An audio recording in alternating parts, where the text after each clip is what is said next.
Also jetzt bitte hier herein ins Musikzimmer. Das sind meine gesammelten Werke. Das ist der Band Nummer 5. Ich spiele jetzt die feministische Moritat. Da gibt es zwar auch einen aufmüpfigen Text dazu, aber ich spiele jetzt einfach die Klavierversion.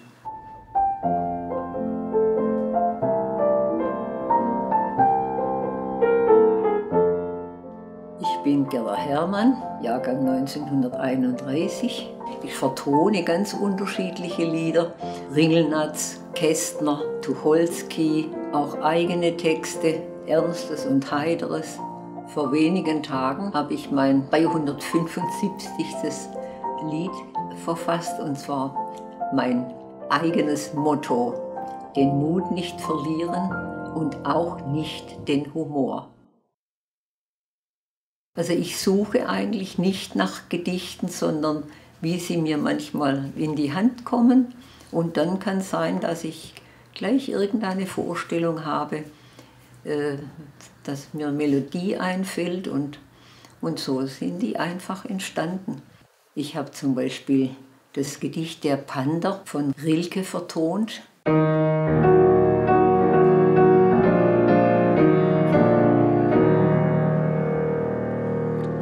Sein Blick ist vom Vorübergehen der Stäbe so müd geworden, dass er nichts mehr hält. Ihm ist, als ob es 1000 Stäbe gäbe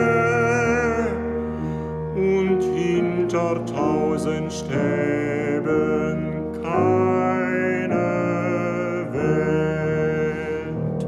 Seit 1991 haben 12 Konzerte stattgefunden mit professionellen Künstlern, die es immer wieder gern machen. Also dann bis zum nächsten Mal, heißt es am Schluss. Und immer um Spenden gebeten, ganz unterschiedliche Zwecke. Seit 1999 fürs kreative Schreiben. Da haben wir dann auch einen Förderkreis gegründet, 2003. Und inzwischen 10 Anthologien veröffentlicht mit Texten junger Menschen, Gedichte, Haikus, Geschichten, Erzählungen. Ganz, ganz unterschiedliche, tiefe, auch witzige Dinge. Sehr, sehr interessant und auch berührend zum Lesen. Wurzelwege, Visionen, Augenblicke, eingebraut am Regenbogen. Nichtsdestotrotz Sonnen und andere Seiten, Überbrücken. Nennenswertes. Von den Jugendlichen habe ich manche Texte vertont, 13 insgesamt. Und bei einem Konzert war eine Verfasserin mit ihren Eltern und ihrem Bruder aus Gerabronn angereist und so stolz, dass ihr Lied im Programm stand. Ich bin eine geborene Fischer, geboren in Stuttgart-Bad Cannstatt, dort aufgewachsen, allerdings während des Krieges evakuiert ins Kinderlandverschickungslager nach Metzingen. Mein Papa mit einer lieben Last, beide Töchter. Das war an meinem 5. Geburtstag im Kindergarten. Meine Schwester, Mutter, Vater und ich. Etwa 1943. Ich habe mal ein bisschen umgeräumt und habe das kleine Passbild von mir zu dem Bild von meinem Vater gesteckt und war also sehr überrascht über die Ähnlichkeit. Also das dürfte beide Aufnahmen so 1943 gewesen sein. Da war mein Vater 40 und ich 12. Mein Vater hatte eine sehr schwere Kindheit, wurde mit 8 Jahren Waise, hat dann eine Banklehre gemacht bei der Deutschen Bank, war dort bis 1939 und dann hat er kurz vor dem Krieg zum Verband Württembergischer Wohnungsunternehmen gewechselt in den Prüfungsdienst, war dort sehr angesehen, Ein Brief, den Direktor Frösner von der Deutschen Bank in Cannstatt an die Allgemeine Bauspar- und Bedarfsgenossenschaft geschrieben hat, dass als Ersatz für ihn der derzeitige Rechner Hugo Fischer in den Vorstand gewählt wird. Mein Vater war damals 21 Jahre alt. Er wurde gewählt und war 20 Jahre.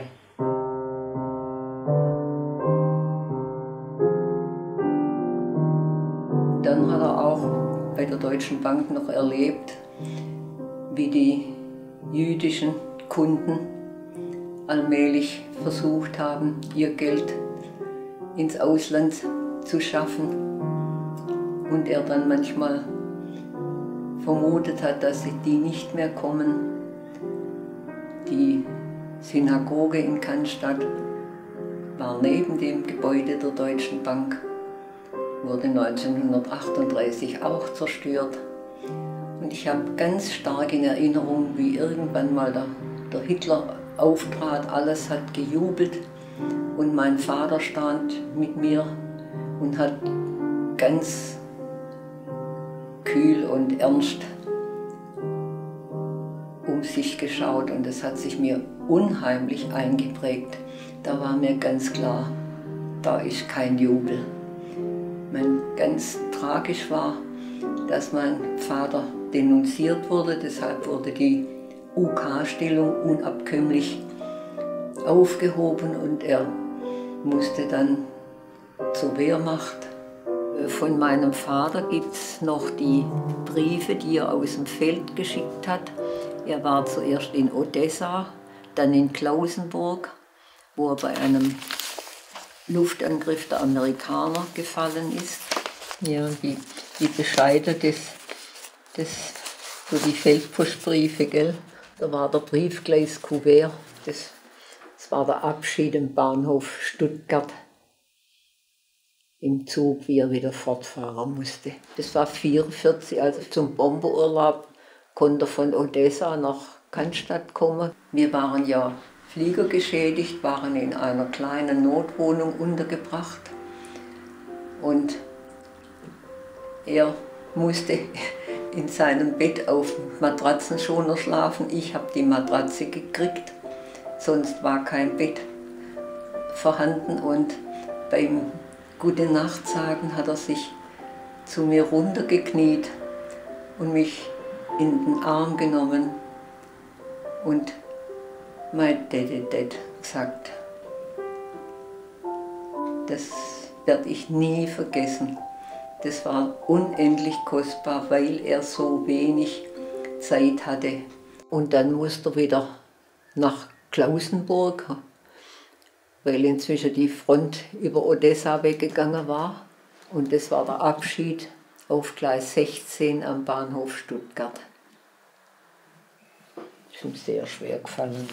Meine Briefe an den herzallerliebsten Paps, 1. März 1944.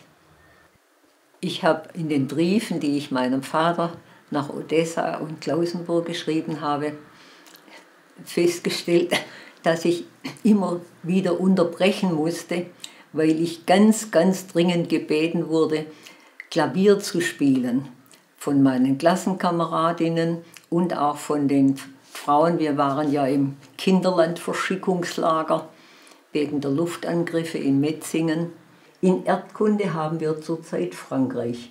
Huch, die Städte sind so schwer zum Aussprechen. Und dann, ich bekomme den Brief schier nicht mehr fertig, weil ich kniefällig angefleht werde, einen Walzer zu spielen. Ich, eine vielbeschäftigte Klavierspielerin bin. Den ganzen Tag geht es fort. Gerte, spiel bitte einen Walzer. Oder Gerte, spiel doch, wovon kann der Lanzer denn schon träumen? Weißt du, wenn ich den Lanzer spiele, denke ich an dich. In einer Viertelstunde muss ich wieder spielen, sonst werde ich noch erdrückt. Das bin ich. Ja. Schreib mir bitte auch bald, ich warte sehr auf Post. Wieder keine Post. Ich kann mir gar nicht denken, dass du jetzt in Russland bist. Wie bist du untergebracht? Schreibe bitte, bitte.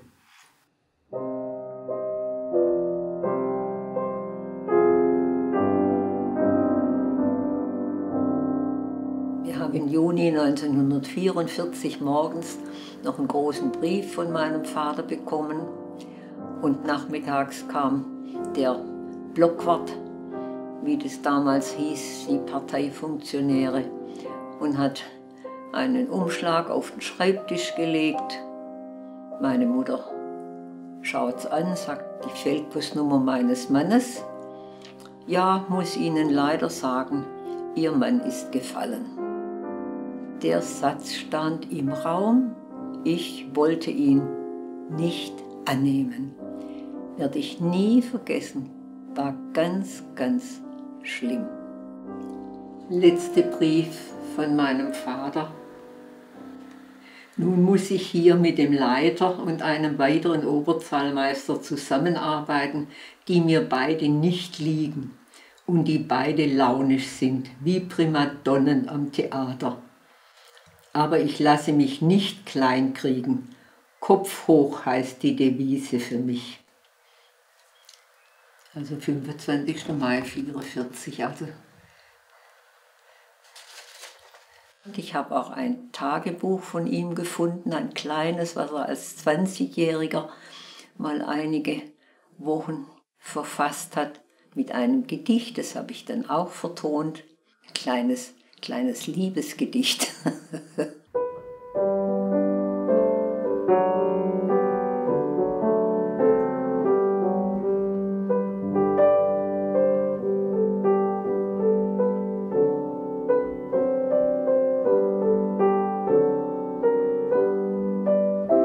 Wie schön wär's, wenn wir für immer vereint, um unsere Liebe zu leben.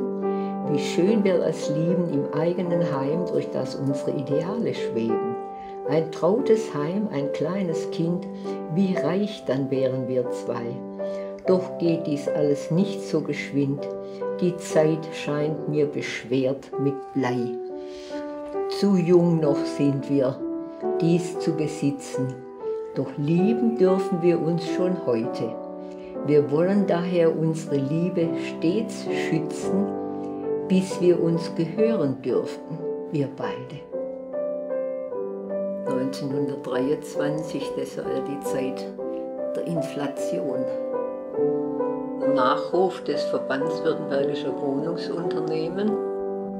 Dazu kam bei Verbandsprüfer Fischer noch ein sehr taktvolles und stets liebenswürdiges Auftreten. Dieses hübsche Bild von meinen Eltern habe ich unterschrieben, Lachen ist gesund. Ich habe erlebt, wie es sich anfühlt, wenn man dicht gedrängt in einem Stollen sitzt, den man mit Mühe und Not, mit dem Allernotwendigsten erreicht hat. Und dann dieses Vibrieren, wenn die Bomben fielen. Das war unheimlich, diese Druckwellen. Und dann wusste man nicht, wenn man rauskommt, was man vorfindet. Deshalb kann ich das Wort Luftschläge, das so oft immer wieder in den Nachrichten kommt, dass Luftschläge geplant sind, finde ich schrecklich. Kann ich nicht aushalten. Ich war 1944 einige Wochen in Bad Cannstatt bei meiner Mutter. Aus gesundheitlichen Gründen musste ich in Stuttgart zur Behandlung bei einem Arzt. Ursache war eine schwere Kopfgrippe, die ich hatte. Und im Juli, als die schweren Angriffe waren, hatte ich Mühe, zu dem zweiten Termin in der Woche in die Lenzhalde zu kommen. Herdberg hoch, viele zerstörte Häuser links und rechts mit Tafeln, wo die Bewohner zu finden sind oder ob sie ums Leben gekommen sind. Und als ich an das Haus des Arztes kam, war es vollständig zerstört, stand eine Tafel dort. Der Arzt, seine Frau, seine Tochter und alle 4 Enkelkinder waren ums Leben gekommen. Den Rückweg, den Herdweg runter, werde ich nie vergessen. Es war Sommer, sehr heiß. dieser Verwesungsgeruch in der Luft und all diese Zerstörungen.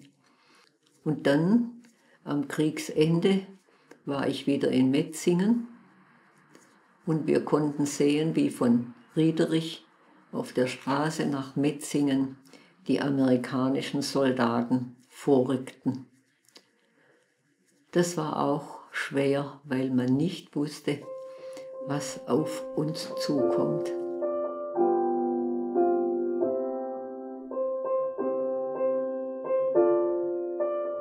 Die Puppe, die mir sehr ans Herz gewachsen ist.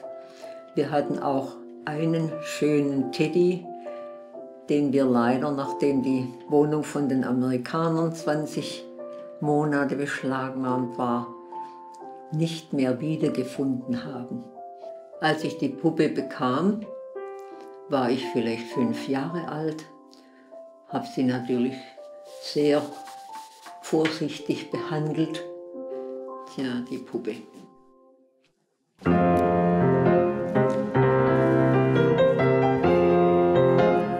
Tango, das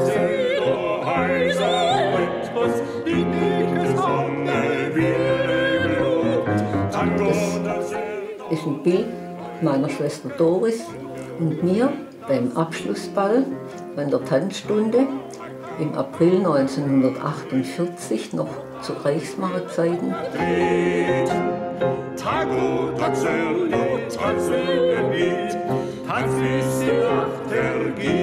Meine Mutter hat aus dem Vorhangstoff vom Kinderzimmer den Rock genäht. Mein Rock war von meiner verstorbenen Großmutter etwas angesetzt, weil ich ein bisschen größer war und Oberteil, irgendwelche Stoffe, war alles sehr bescheiden.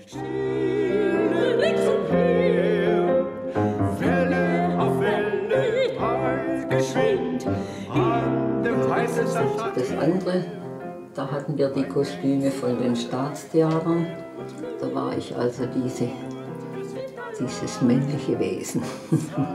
Ich habe die kleine Waisenrente, 34 Mark und 50 Pfennig im Monat, nur bis zum 18. Lebensjahr bekommen und musste deshalb mit 17 nach der mittleren Reife aus der Schule raus, 1 Jahr höhere Handelsschule, und dann war ich 10 Jahre berufstätig bis zu meiner Heirat 1959. Ich habe meinen Mann damals in der Straßenbahn kennengelernt, auf der Fahrt zur höheren Handelsschule. Er ging in die höhere Handelsschule für Jungen. Also der erste Kuss war 1949, an dem Tag, als sich entschieden hat, dass der junge Mann in Stuttgart bleibt. Er war von Mergentheim gebürtig.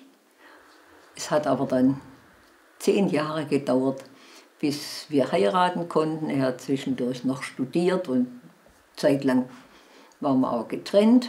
Aber dann eine lange, sehr gute und sehr erfüllte Partnerschaft. 59 Jahre waren wir verheiratet, also haben uns eigentlich 69 Jahre, fast 70 Jahre gekannt, denn auch vom Kennenlernen bis zum ersten Kuss sind Monate vergangen. Er hat meine Engagements, also auch das fürs kreative Schreiben, sehr unterstützt und bei Lesungen dann die Bücher mit hingenommen, sich an den Büchertisch gestellt, verkauft, empfohlen. Also das war sehr, sehr, sehr wichtig. Das eine war 1952 und das andere dürfte 2012 gewesen sein. Ich habe ja 1 Jahr höhere Handelsschule gemacht und war dann Sekretärin, auch Buchhalterin und habe dann später, wie ich verheiratet war, Kinder hatte, musste ich immer wieder einspringen mit Schreiben, habe dann ein Schreibbüro angemeldet und immer wenn jemand ganz dringend jemand brauchte, der was schreibt, damals alles noch mit der mechanischen Maschine. Wahrscheinlich war der Verlust des Vaters mit ein Grund, dass ich viel Klavier gespielt habe, hatte nur ganz kurzen Unterricht, 2,5 Jahre. Aber Musik war einfach ganz wichtig.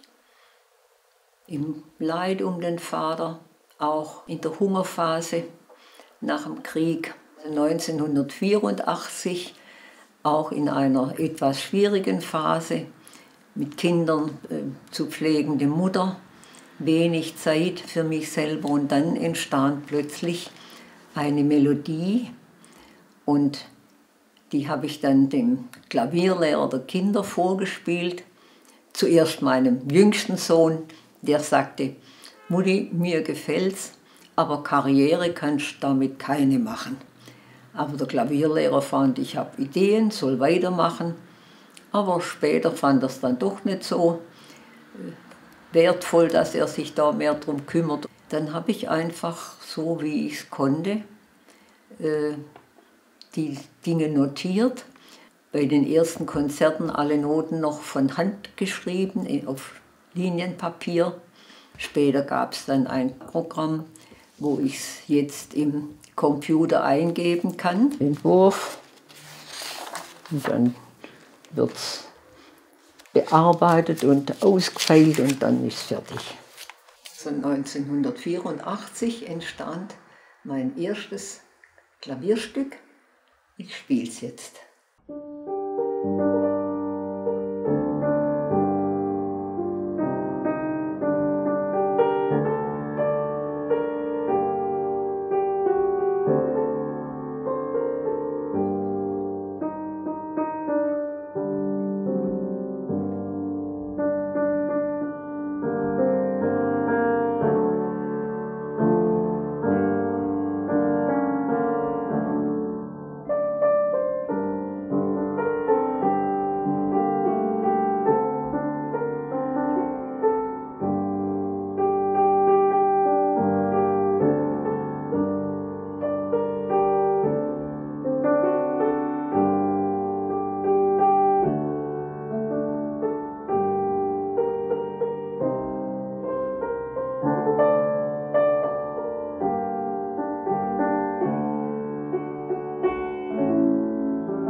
Elegie heißt's. Alle meine Lieder sind hier in Bodnang entstanden.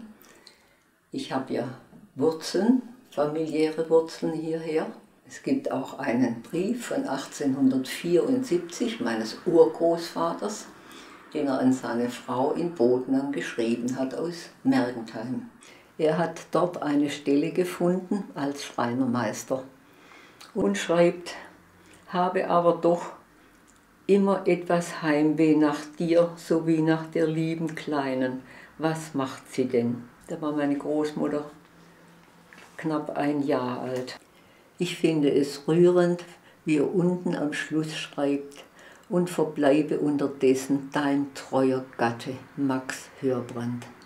Meine Großmutter ist in Bodnang noch konfirmiert worden. Wenige Wochen später ist ihre Mutter verstorben und sie wurde dann zu deren Bruder, also ihrem Onkel, nach Amerika geschickt, und zwar nach Indianapolis. Sie hat etwa 5 Jahre dort sehr viel Heimweh gehabt. Nach dem Tode des Onkels kam sie wieder nach Bodnang zurück.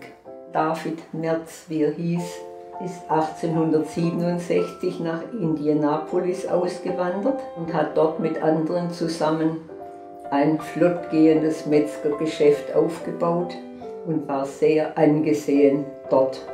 Zahlreiche Freunde bewiesen dem verstorbenen Pionier David Merz die letzte Ehre.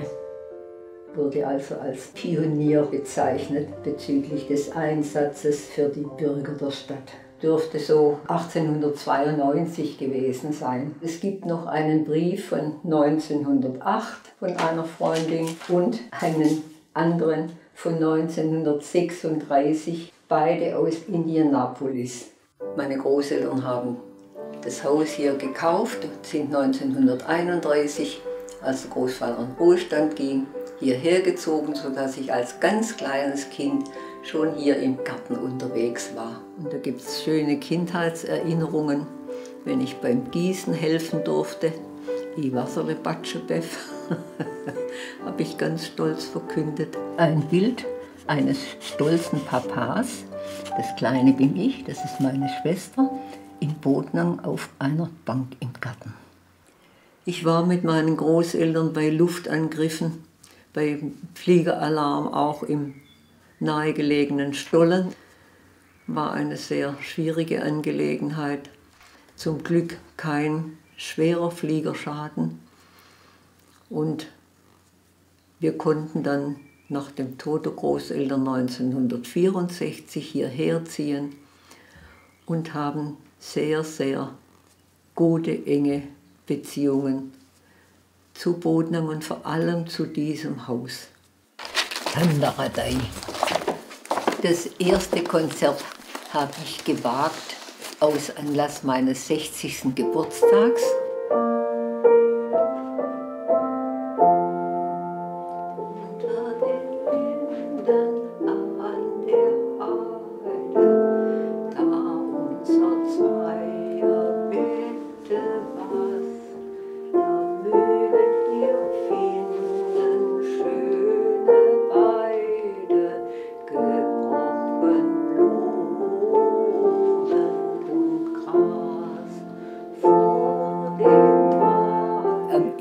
Denke ich, dass ich von der Romantik beeinflusst bin. Also Musik, die gut tut, die nicht quält. Also bestimmte Musik, die man so in Kaufhäusern manchmal gedudelt kriegt, ist für mich fast qualvoll, das anzuhören. Vor allem Sprache ist für mich sehr, sehr wichtig. Deshalb auch der Einsatz fürs kreative Schreiben, weil Sprache, ja auch die Briefe meines Vaters, was er geschrieben hat, was er ausgedrückt hat, er hatte wenig Zeit für uns und wie er auf unsere Briefe reagiert hat. Also Sprache finde ich so wichtig und deshalb leide ich fast darunter, wie heute mit der Sprache bei Facebook und so umgegangen wird und wie viel Schlimmes, wie viel Böses eigentlich auch unter die Menschen gebracht wird. Leider, leider.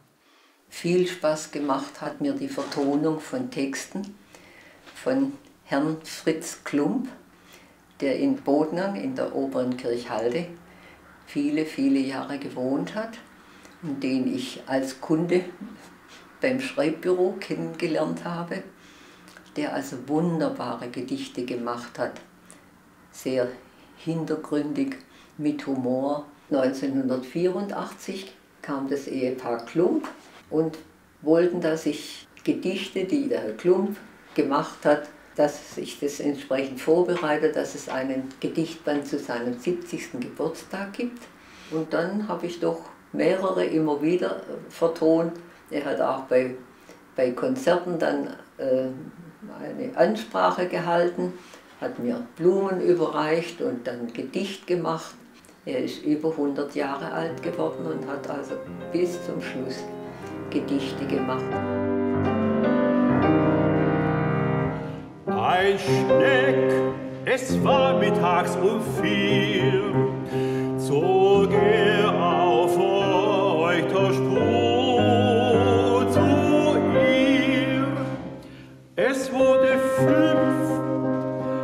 dann 6, halb 8, am nächsten Tag um Mitternacht, um Mitternacht. Erreicht er schnell die Liebesmord.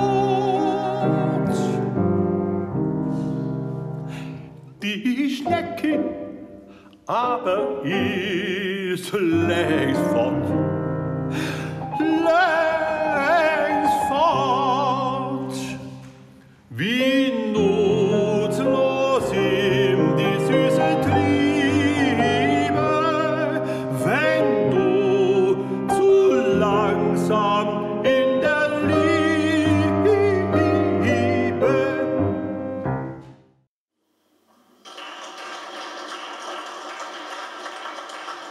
Die verschiedenen Geschehnisse und Vorfälle weltweit beschäftigen mich oft sehr. Es hilft dann, wenn ein Gedicht daraus wird, das eventuell auch vertont wird. Tschernobyl, die Reaktorkatastrophe war so etwas, oder Menschen auf der Flucht. Und dann entstand aber auch ganz spontan eine feministische Moritat. In der ersten Fassung so riskant, dass ich es entschärfen musste fürs Konzert.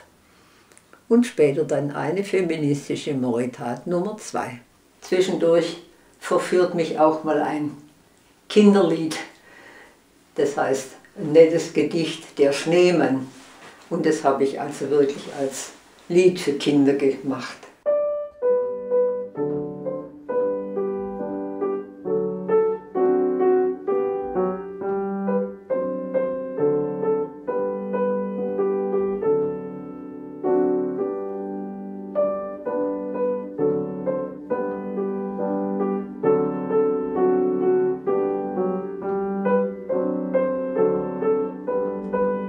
Frau Brigitte Böhme war Lehrerin unserer 3 Kinder, die am Dillmann-Gymnasium Abitur gemacht haben. Sie hat mich von Anfang an unterstützt bei den Plänen fürs kreative Schreiben. Dafür bin ich sehr dankbar und vor allem sie macht auch ganz tolle Nachlesen zu den Benefizkonzerten. Beim letzten Mal Schneckenliebe beschreibt in lakonischen Sätzen die vergebliche Liebesmüh des Titeltiers. Von Herrn Dr. Lucke, Gründungsmitglied des Förderkreises, zum 75. Geburtstag folgendes Gedicht. Ein Hoch auf das Geburtstagskind, auf Bodnangs Musenwirbelwind. Sie sind im Kreise ihrer Lieben so ausgesprochen jung geblieben. Ich wünsche weiterhin für Sie Gesundheit, Muse, Poesie. Ja, das tut natürlich gut und ermutigt auch, nicht aufzugeben, den Mut nicht zu verlieren und auch nicht den Humor. Mein Motto. Nee, also ans Geld verdienen habe ich da noch nie gedacht. 2006 habe ich das erste Mal einen Notenband herausgegeben, aber nur 10 Exemplare für die engere Familie. Ich habe auch noch einige in der Schublade in Reserve. Bei Konzerten werden sie ausgelegt, manche blättern drin, haben Interesse, aber ich biete sie auch nicht eigentlich zum Verkauf an. Mir kommt es da gar nicht drauf an. Ich habe ja immer nur um Spenden gebeten, die Kosten für die ersten Konzerte ganz allein getragen. Beim Förderkreis war es etwas anders, da hat sich der Verein beteiligt, aber nein, also ich freue mich, wenn Menschen kommen und zuhören und Rückmeldungen machen, dass sie beschwingt heimgefahren sind, zumal ja heute meist andere Musik in ist und die Hallen füllt. Was mein Jüngster bei der ersten Elegie gesagt hat: Mir gefällt's, aber Karriere kann ich keine machen. Versuche ich auch nicht. Das 3. Konzert 1994 war aus Anlass des 50. Jahrestages zum Tod meines Vaters. Zum 3. Male will ich's wagen, mit meinen Liedern Dank zu sagen an die Musik. Sie hat mein Leben geprägt, hat mir oft Kraft gegeben.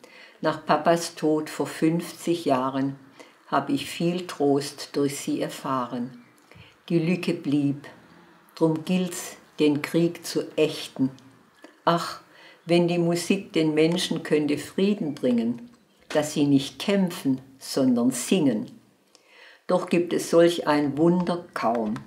Mir bleibt als Laie nur der Traum, mit meinen Liedern, ihren Texten, den einen oder anderen Nächsten besinnlich tröstend zu erfreuen. Drum lade ich sehr herzlich ein zu einem kleinen Konzert in der Schlosskapelle Solitude mit Liedern von mir nach fremden und eigenen Texten. Ich wünsche dir Zeit, nach den Sternen zu greifen.